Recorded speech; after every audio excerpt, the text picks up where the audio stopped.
I just want to take a few moments, I did this with the first service, is to take another look at the mission study process and how it fits in a bigger picture. Hopefully it'll help you start to put pieces together and understand where we are and how this whole thing fits together. There is an overall plan, and I always debate on how much to give.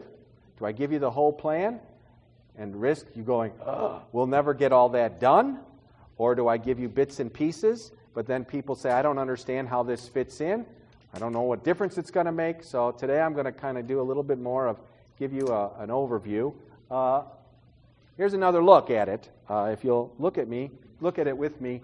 There is a circle missing on the left because that was an earlier rendition, and then I thought of it and I thought, no, I needed to add this. So let's look at the left side. And this is what I've titled the mission study activity. Things that we're going to do related to the mission study.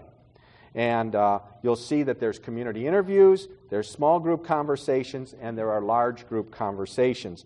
What's missing from there is demographic information. That's also another piece that's going to be part of this swirling activity.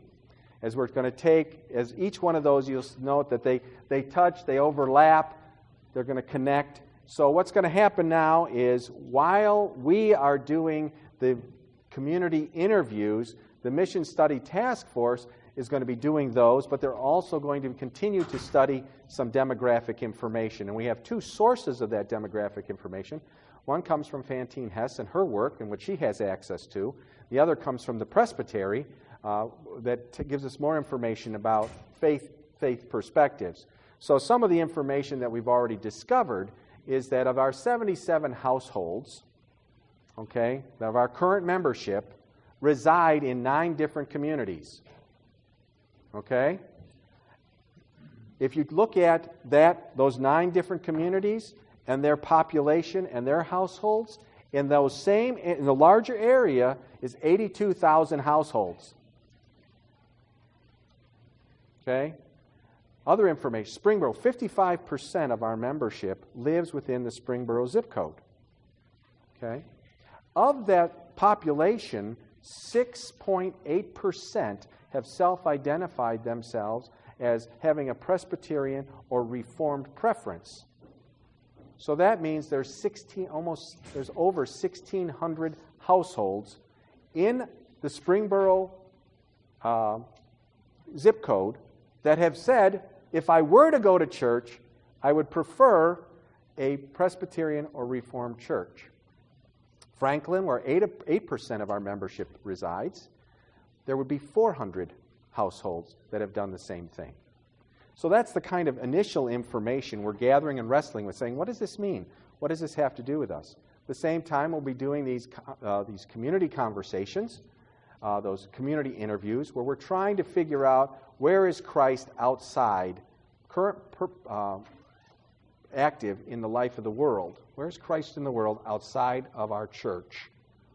And how we're going to get at that, if someone were to ask me, well, what would Christ look like? Because I think we've seen it in history, and we've seen it story upon story. People walk by Jesus all the time and never realize they've encountered him. The Bible's filled with those stories, and I'm sure the church is filled with those stories, and I would imagine your life is filled with those stories.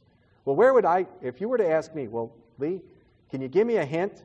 Should I expect somebody in a long robe with a beard, long hair, sandals? Will that help? So, what does Jesus look like out in the world, outside the life of the church? Inside the church, you just saw an example of what Jesus looks like. Real people, ordinary people, reaching out to other people in times of need and helping. But out there in the community, we're looking for trends, challenges, concerns that are out there that currently are being addressed by people, not necessarily by churches, effectively by passionate people. So if you ask me what Jesus looks like, find a passionate person who's effectively meeting real needs out in the community, you're close. And that's what the community interviews are designed to do, to help us locate those pockets within our larger community where Jesus is active already, so that we can start to look at ourselves to say, how have we been especially equipped, uniquely prepared to interact, to get involved with that. Because I want to be a part, I don't know about you, but I want to be a part of the work that God is blessing, not always asking God to bless what I'm doing. That's a shift. So, out of those community interviews, and there's a training session going on that's just finished up. There'll be another one after worship today that'll give you a background of what those questions are involved, who you might talk to, give you all the information about that. So out of the community interviews, the demographic information, we'll have small group and large group conversations, and from there we'll be seeking to answer the 3 questions on the left of the middle. Where is God active in our world? How has God prepared us for this time? And what are we committed to doing?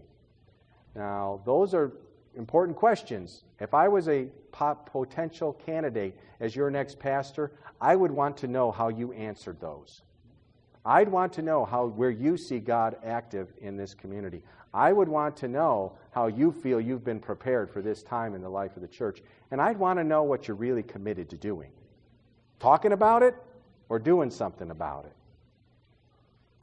So that's the questions that we'll be trying to answer. On the right-hand side, you'll see that we're going to produce some things, strategic priorities for the session, leadership profile to help guide the search committee in their work, and a clearer vision for the future.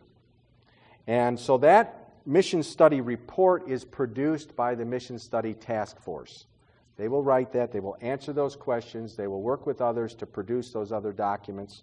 And that is passed on, because once that is done, it'll be given to the session for their approval, shared with the congregation for your feedback, sent to the Committee on Ministry for their feedback and authorization for us to elect a pastor nominating committee. Once we've elected a pastor nominating committee, we're in the 3rd circle now. The pastor nominating committee, one of their first tasks is to complete a mission information form, where they take all of that information and work we've done to date, and they put it in the formatted thing that the denomination requires, and that is what's placed on the church's website so that candidates have access to information about this church.